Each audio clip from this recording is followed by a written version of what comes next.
So Sharon, what does it mean to you to have won the Hong Kong Writers Awards 2013? It means a lot to me because, first of all, like since I was very young, I've always wanted to be a fiction writer. But then, writing a book isn't as easy as it seems, and it's pretty hard sometimes. I've been struggling through writing the book, but then I was on the verge of giving up, and then I won the Hong Kong Writers Award, and it was like a motivation. It was a symbol. It kept me going on my feet, and it was like meant so much to me. Yeah. So you felt encouraged by the competition? Yes, it was. Okay, fantastic. And did you find participating in the competition improved your English? And what else did you learn through the process? Definitely improved my English because, first of all, like people don't say practice makes perfect for no reason, and by participating in this event, it's definitely allowed me to have the chance of practicing my English and writing more. And I have to say that I learned a lot about the Great Wall because if it wasn't for the topic, I would never have done research on the Great Wall and such in-depth research on the topic. So I learned like so much about the Great Wall, the background, and everything. It's very, very enlightening. Perfect, thank you. How did you generate your ideas for your piece after that research and looking into the Great Wall? Well, I kept my eye open for anything new, and my piece was inspired by a Les Miserables musical. It's one of the songs, so I had to say that, after the research, you look around and you try to think of any new ideas, and creativity comes at its own time. So once I've thought of something and it starts building up, and voila, a story. Perfect. Well, that's an interesting process, and it was a really good piece, of course. Thank you.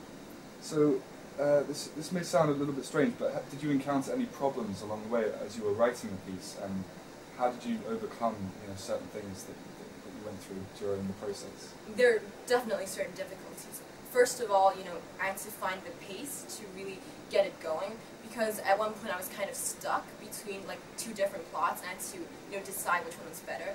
And then afterwards, I exceeded the word limit, and I had to cut like a lot of the storyline, and that took some time. But then I gave it like my patience and time, and after a while, it all came together.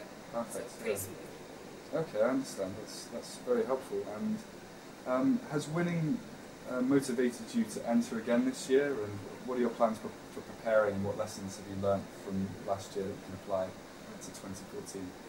I definitely will join this year because, not just because of winning, but because I'd like to learn more and experience more, and this is definitely an opportunity. I'd say, last year I learned a lot about time management because I did it kind of, at the last minute. So this year I'm starting, before, like, probably a month before.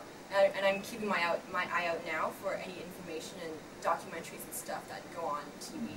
And, it's going to help. Hopefully. Yeah, perfect. We look forward to reading it, absolutely. Thank you.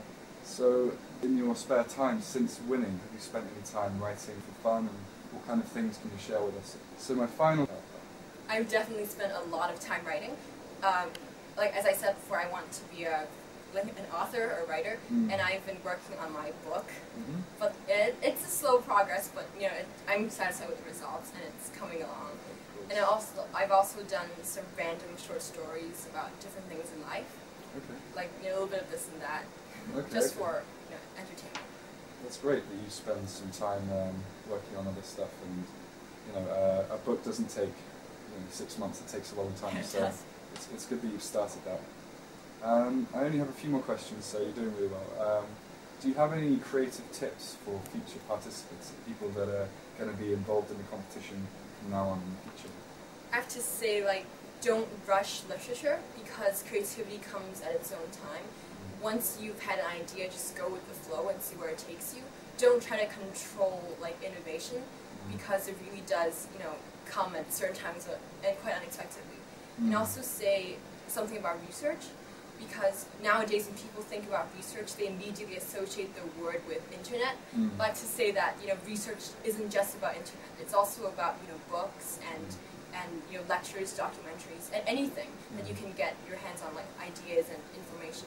So I'd say don't limit yourself to Wikipedia or Google or Yahoo, and just explore because the world is limitless and it's ours to take.